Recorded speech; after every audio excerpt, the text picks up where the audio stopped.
Hey beautiful people, I'm Jennifer and I'm here to talk to you about what are several ways to develop better leadership skills. If you want better leadership skills, I recommend that you don't put leadership at the center of it and that you start really being an observer. I want to talk about the number one mistake people make when they are learning to be a leader. Before you lead others, I want you to learn how to lead yourself. Leadership isn't really learned in a classroom.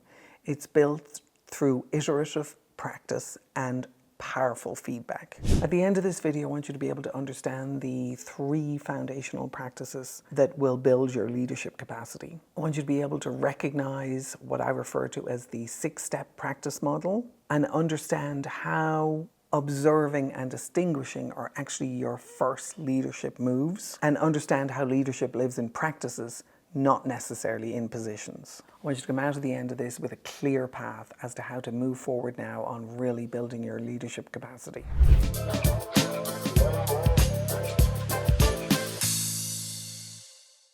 When it comes to leadership, I believe that practices are absolutely key.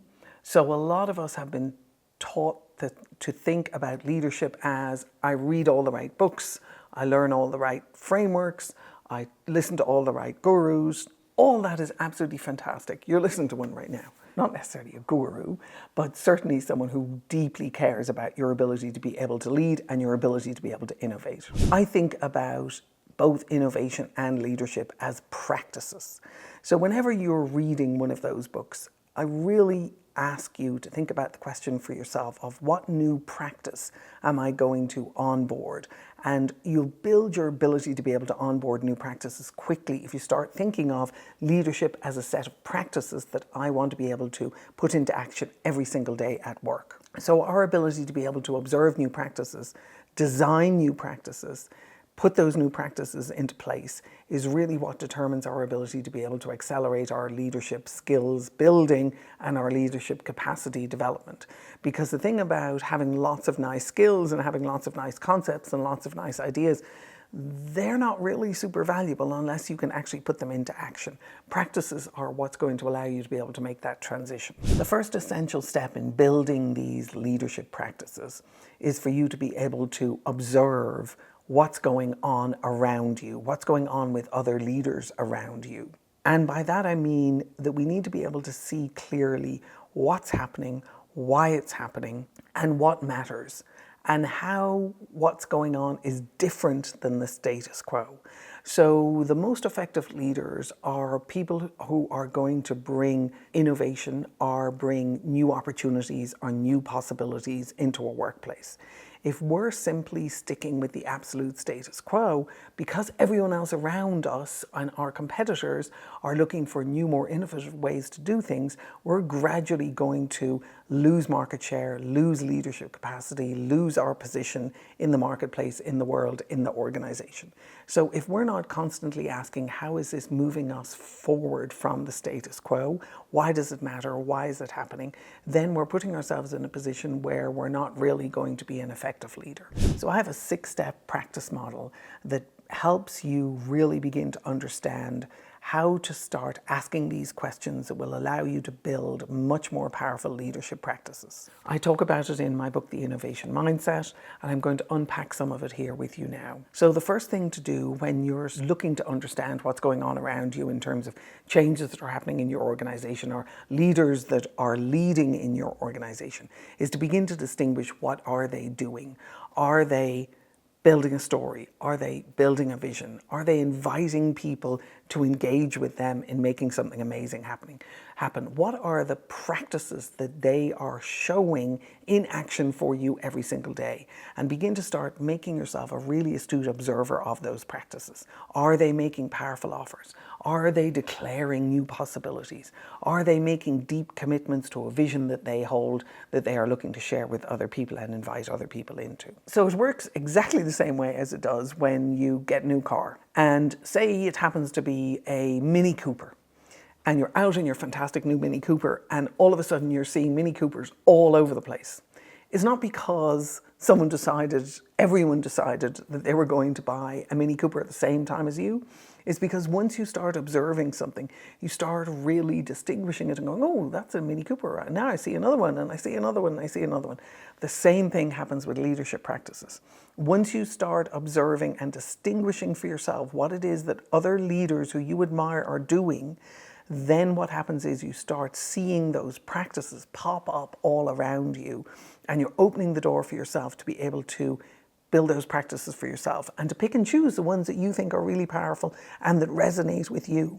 The next and most super important part of this is to practice courage. Leadership requires courage because it requires that we step beyond our comfort zone. If you are to start exhibiting the practices that you're now observing and distinguishing, the most effective way to do that is to step into your own courage and begin to start making offers that put you in a position to be able to put some of your leadership practices into practice so that other people can see you leading as well as you can see yourself leading. Once you start doing that and you move a little bit beyond your comfort zone, and I'm not saying you should make huge leaps, I'm saying you should make small steps beyond your comfort zone until you're ready to make the big leaps. And again, that's just a practice. Once you've done one, it's much easier to do the next one. Once you start doing that, what you'll find is other people around you are going to start putting their hands up and they're going to start saying, I'd love to be able to help you. That's when you move into a co-invention role with them, which is an absolutely essential part of your leadership. And I talk about it in one of my other videos. Is allows you to be able to bring other people on board and have the experience for them be an opportunity for them to be able to show their leadership. When you start co-inventing with other people, you start creating knowledge, and that builds your knowledge base and your understanding and gives you a broader perspective of what's going on in your organization. Once you have that, you're now creating a platform upon which you're going to be able to build more of your leadership practices. So it's a really fast accelerant for you to be able to build leadership skills and leadership practices. And before you know it, you're going to be innovating with other people and you're going to be creating new opportunities and new possibilities for other people. If you have a fantastic leader, that's what they've done for you. That's what they will open for you to be able to build your own leadership practices. If you're working for a boss who's an effective leader, one of the things I'd love you to observe and distinguish as you start paying attention to them is, do they open the door for other people to build innovation capacity? Are they open to the offers that you want to make? That's a really, really good barometer as to whether or not they're the kind of boss that you're going to be able to really grow under. I'd like to talk about the 3 engines of capacity development, because you want to set up systems that give you feedback that allow you to be able to accelerate and build multiple opportunities to be able to expand your leadership skills. They are your personal practices, so we talked about those earlier in this video, that allow you to be able to build courage and step into new opportunities, distinguish, observe, practice courage. The second one are the team practices. So if you're making an offer to your boss and it requires 1 or 2 other people to help you, that's your team. It's a little ad hoc team for now, but it's the team that you are going to work with and co-invent with to be able to help you to practice your leadership and to add value for your organization. That's where you really get into the amplification aspect of the team practices. Once you start doing 2 or 3 or 4 of these offers that allow you to be able to put together small teams for short periods of time to be able to deliver value for your boss or for someone in another part of the organization that your boss is working to build cross-functional relationship with, and you're helping with that process. What that allows you to do is to be able to start seeing all the other conversations that are going on in the organization, all the other people that are working to build value, all the other people that have different areas of expertise and mastery than you. And so what you start doing is you start seeing the whole ecosystem of the conversations that are going on inside your organization, and you can see where it is you can find opportunities to be able to build your leadership skills. So think about it as personal, team, ecosystem. Start off with the personal, you're leading yourself. Move to the team where you're making offers out to your boss, and then move from there where you're making offers out to other parts of the ecosystem. Once you put yourself on that path, you are going to start accelerating your ability to be able to build your leadership capacity and the choices that you have in terms of where you're going to build your leadership capacity and what kind of leadership work you're going to be doing. I do not believe that leadership is a trait. I firmly believe that it is a set of practices, and a set of practices that all of us can build. To develop our leadership skills, we need to stop trying to impress people and start actually building trust with ourselves and see ourselves as leaders, because we are leading ourselves as our first step. Start building your capacity. So your capacity can start with observing and distinguishing. You don't have to actually do anything yet or put your hand up yet. Start observing and distinguishing and keeping writing or understanding of what it is that you see great leaders around you doing. Stop trying to be perfect. So you're going to start with something small. It may or may not work the first time. You may have failures. Part of being a fantastic leader is being able to deal with the failures that you will inevitably have, because you are pushing the envelope of your comfort level and the boundaries of what it is that you've done before. Stop waiting to be told. If you're waiting to be tapped on the shoulder to be a leader, you are going to be waiting a long time. Make offers, get out there and add value for other people. Have the conversations that allow you to be able to co-invent value with them, and stop waiting to be told. We talked about observing and distinguishing earlier on. I also want you to start thinking about distinguishing what matters. And I'll talk about that in another video, but absolutely talk about distinguishing what matters and pay attention to what matters to people in terms of how they talk about it, how they aspire to it, what it is that they value. I talk about leadership as a practice, and I want to give you something to practice as you go away.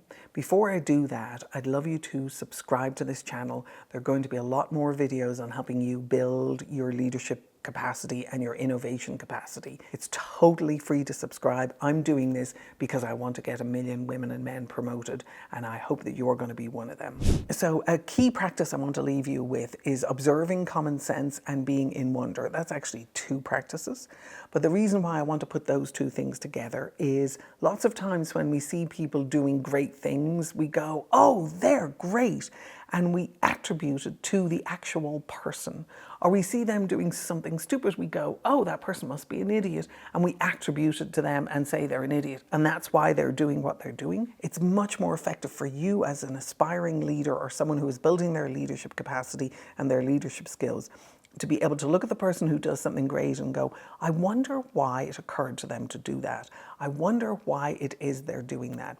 I wonder what they're thinking about that puts them in a position to be able to make that leap, or to do that thing, or to have that conversation, or to give that speech, or to deliver that presentation, or to inspire those people. What is going on inside their heads? What is their common sense about their role and their value in the organization that will allow them to step forward and do that? On the other side, if we see someone doing something we consider to be idiotic or stupid, instead of ascribing idiocy or stupidity to them, we go, I wonder why they made that mistake. I wonder what they were thinking about or not thinking about that allowed them to be able to do that. And I wonder why it is that they led in that particular way. I wonder if they can even see the impact it's having on other people. If you live in wonder and curiosity and you start thinking about the common sense that other people are coming forward with, you're going to start opening up a huge opportunity for yourself to be able to observe and pick leadership skills that you want to be able to build over time. And you'll start distinguishing what it is that other people are doing, and instead of ascribing brilliance or stupidity to them, you're ascribing, oh, they've got a practice. They read this, they study this, they observe this, they listen before they speak, they contribute, they focus on value.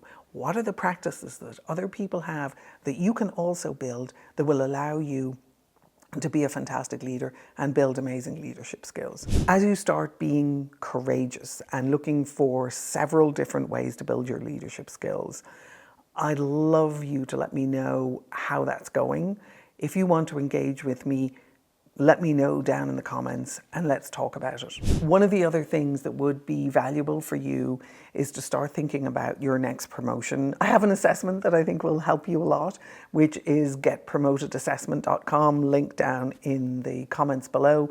Let me know how it goes for you, and I wish you the absolute best of luck with building your leadership skills. The world needs more great leaders, and I hope you're going to be one of them. Good luck.